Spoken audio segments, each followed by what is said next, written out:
Welcome back Gujarati engineering academy ચેનલમાં બધા મિત્રોનું સ્વાગત કરે છે. આજે આપણે વાત કરવાના છે તમારો ખાસ એક સબ્જેક્ટ છે ઓટોમોબાઈલ સેમેસ્ટર 4th ની અંદર આવે છે મેન્ટેનન્સ સર્વિસ 1 કરીને સબ્જેક્ટ છે. હવે આ સબ્જેક્ટના most of free of cost સબ્જેક્ટની તૈયારી કરી શકાય. સારામાં સારા આઈએમપી ગુજરાતી ઇંગ્લિશ બંને ભાષામાં મળી રહેવાના છે. તો જે મિત્રોને પાસ થવું હોય સારા માર્ક્સ સ્કોર કરવો હોય એ મિત્રોના વિડીયો લાસ્ટ લગી તમારે જોવાનો રહેશે. ચેપ્ટર 1 ની અંદર વાત કરીએ તો 6 પ્રશ્ન તમને આપેલા છે કે એન્જિન કન્ડિશન છે એના ઉપર છે. એન્જિન કમ્પ્રેશન ટેસ્ટ સમજાવો. પછી આ ટેસ્ટ છે એ પણ ઘણીવાર પૂછાય છે. તમારે જે અનુકૂળ હોય મિત્રો ભાષામાં તમે તૈયારી કરી શકો છો. તમને બંને ભાષા અહીંયા આપેલી છે.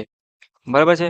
અને આટલા પ્રશ્ન બધા મોસ્ટ ઓફ પાકા છે કરી નાખવાના છે અને પેપર સાઈડ પણ પેપર લખવાનું અને આકૃતિ જ્યાં જ્યાં આવતી હોય ત્યાં તમારે દોરવાની છે. આવી રીતના થોડી ટ્રાય કરશો તમે સારામાં સારી રીતે માર્ક્સ મળશે.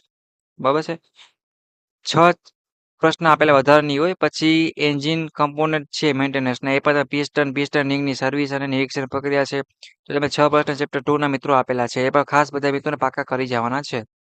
નેક્સ્ટ મિત્રો આગળ વધીએ તો maintenance and service of fuel supply system છે એના પર તમને જો આપેલા છે 6 પ્રશ્નો. તો આ પણ બધા મિત્રોને પાકા કરી જવાના છે મિત્રો. એને સ્ક્રીનશોટ પાડવો એ પાડી શકે છે આરામથી. બહુ ટાઈમ નથી એટલે તમને એક સમજાવતો નથી. પણ તમે ફટાફટ સ્ક્રીનશોટ પાડી અને સારામાં સારી તૈયારી કરી લેવાની છે અને સપોર્ટમાં બધા મિત્રો સબસ્ક્રાઇબ કરજો. કેમ કે આવું જ મટીરિયલ તમને સાવ ફ્રીમાં મળી રહ્યું છે. ઘણી જગ્યાએ ફ્રીમાં પણ છે.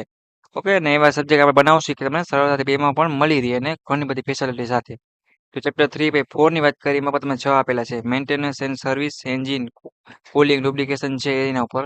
તો આ પણ બધા મિત્રોને પાકા કરી નાખવાના છે. રેડી. પછી વાત કરીએ આઈસી જે છે એક પ્રકારનો એન્જિન ઘણા બધા હોય મિત્રો બટ આ તમારે કોમન છે જો એટલે વાત કાંઈ પ્રોબ્લેમ નહીં આવે. 6 પ્રશ્ન ચેપ્ટરમાં ફાઈના છે. તો આવી રીતના મિત્રો તમારા 5 ચેપ્ટરના મોસ્ટ આઈએમપી ક્વેશ્ચન છે એ પાકા કરી લેવાના. સ્ક્રીનશોટ પાડવો હોય તો તમે ફટાફટ પાડી લેવાનું રહેશે અને બધા મિત્રોને વાંચવાનું છે અને સારામાં સારી જીટીયુ એક્ઝામ પ્રિપેરેશન કરવાની છે. બરાબર છે. અને કોઈને કાંઈ પણ ડાઉટ કેરી ક્વેશ્ચન ચોક્કસપણે કોમેન્ટ કરી અને પૂછી લેવાનું રહેશે. ઓકે મિત્રો તો વિડીયોને પૂરો કરું છું. નેક્સ્ટ મુલાકાત બાદ તમારા જીટીયુ એક્ઝામ ના ઇમ્પોર્ટન્ટ વિડીયો સાથે. ત્યાં સુધી બધા મિત્રોને બાય બાય ટેક કેર. પોતાનું ધ્યાન રાખજો અને સારામાં સારી રીતે પાસ થઈ જાય maintenance service 1. Okay bye bye take care.